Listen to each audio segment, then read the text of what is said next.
After having the invitation to attend the training that was held by We Reach, I was very happy because I knew I'm going to gain more new things, new knowledge, and I'm going to add value back in my school.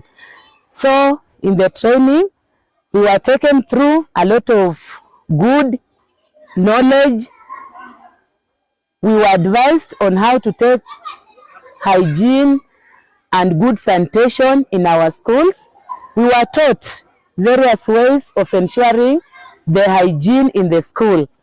Since in the school, learners are supposed to be healthy, so we were advised to ensure that the standards of hygiene back in our schools are up.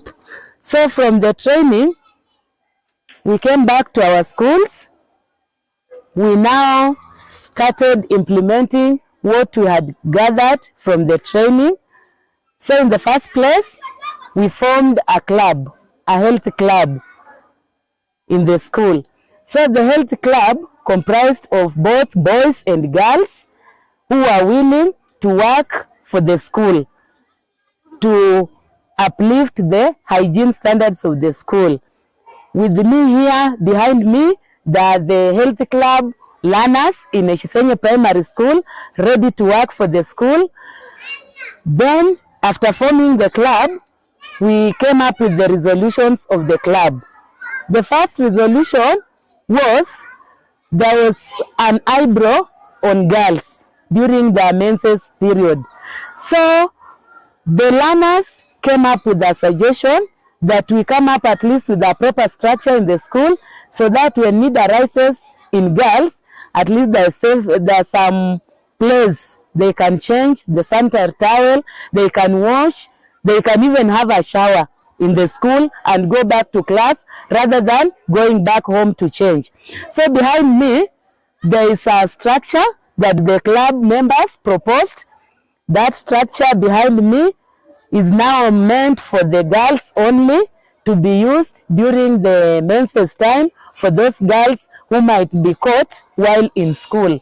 In the structure, we tried as much as possible at least to improvise most of the things in the structure. We acquired some sanitary towels for them, which are kept in the structure there. On daily basis, the club members ensure they have clean water in the structure.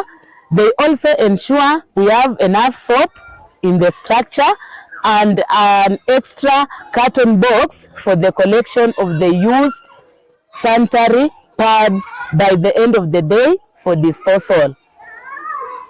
So we are doing well. That is concerning the girls. That was the first resolution in the club formed. Another resolution was they, as club members of the school, they looked at it that it could be wise if we add the washing points in the school, because initially we had few.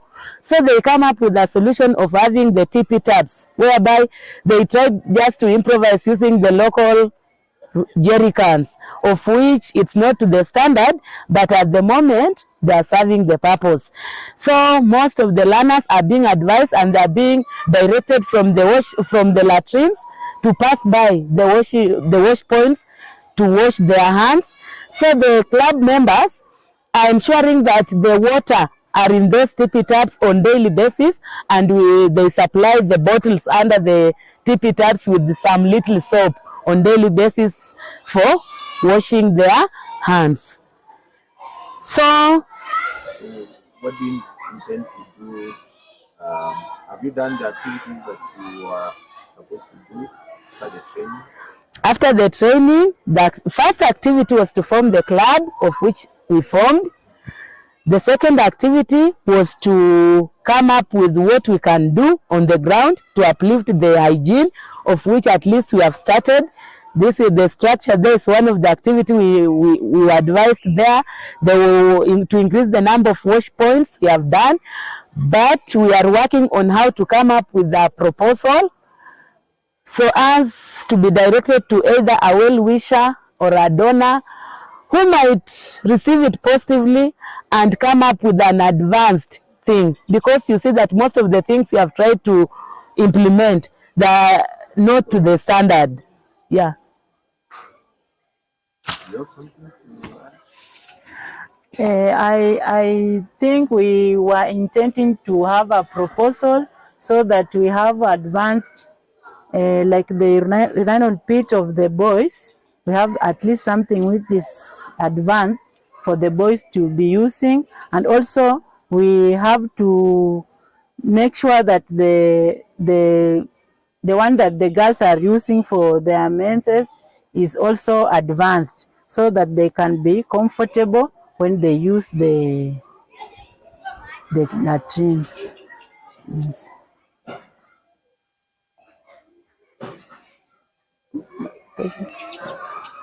My name is Patience Nakoto.